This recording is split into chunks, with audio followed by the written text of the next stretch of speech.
Today I got the opportunity to hear a student's AP capstone research project, their presentation of their data and their oral defense, and they talked about racial profiling in schools and how that looked based on the racial makeup of the school and also the racial makeup of the staff.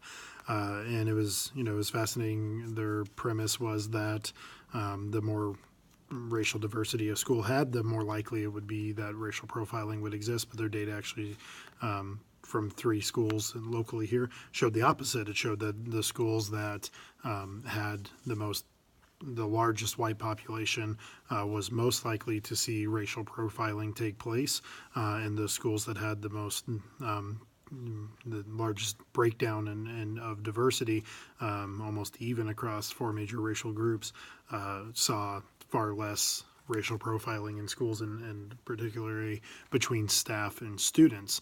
And the findings of this student and their research was that schools that have even marginally more staff of color, whether it's that before it makes up 5% of the staff, but then you go to where staff of color are 10% of the total staff, was enough to be a significant difference in the perception of racial profiling and racial bias from teachers to students. And so for me, it was awesome to just see a student that had done independent research like that and did such an amazing job going through it. It was awesome to see the data of schools around this area, from not just our school district, but from other school districts as well.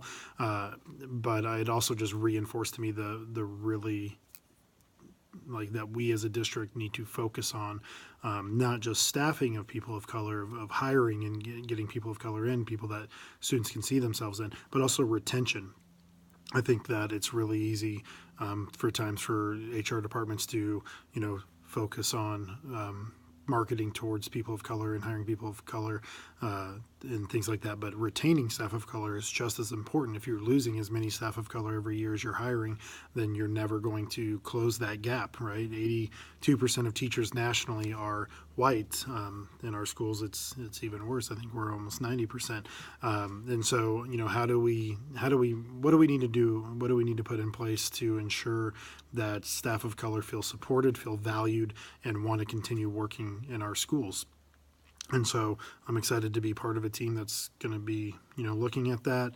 And I think it's really important. I would love to hear from more of my colleagues of color across the nation of what ways, what's done, what's the threshold of where they feel supported and feel valued and don't burn out from working in a district. I think it's a lot to ask of a person of color to work in a predominantly white district that's centered in whiteness. And so I think that there's a lot of things that we need to do to make that easier and to give the right support for people. I think there's a lot of push out of staff of color, of teachers of color, of admins of color for perceived performance issues that are not actually performance issues. It's whether or not they're conforming to a white prescribed standard of leadership and style of leadership and style of pedagogy and things like that. And so there's a lot of work to be done. I want to hear more from staff of color, both those who have left our district and those that are within our district still, about what supports they believe they need.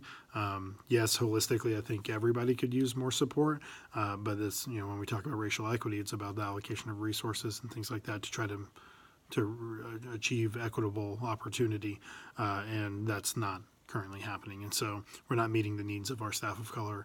And so what can we do to change that? I'm excited to tackle it. I'd love to hear if you have ideas as we move forward on this. So it's necessary. We got our teaching staff, our total staff needs to reflect our student populations much better than it does right now. So we'll see how it progresses in the future. Thanks for tuning in.